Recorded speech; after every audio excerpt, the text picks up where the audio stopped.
नमस्कार। आज सकाळी शेअर मार्केट सुरू झाल्यावर तेजी होती। कामकाजाच्या वेळेमध्ये फक्त अर्धा तास मार्केटमध्ये घसरण दिसून आलेली आहे। आज शेअर मार्केट बंद होताना सेन्सेक्स हा 182 पॉईंट वाढून 81,331 वर बंद झालेला आहे।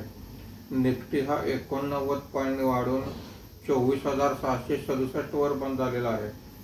आजच्या कामकाजामध्ये बीएसई मेटल इंडेक्स सर्वात जास्त म्हणजे 2.43% वर आहे।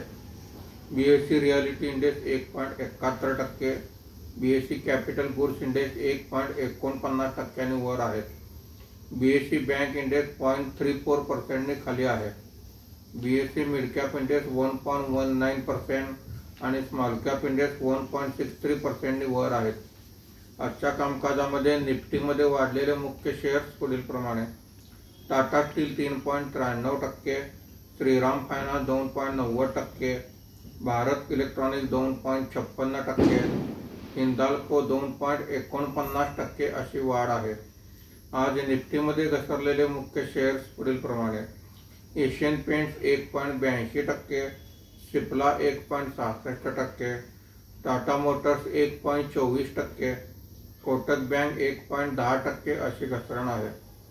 आज Tata power, Muthoot finance, HAL यासहित काही कंपन्यांचे क्वार्टरली रिझल्ट आलेले आहेत।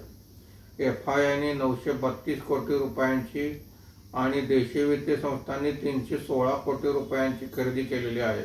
धन्यवाद।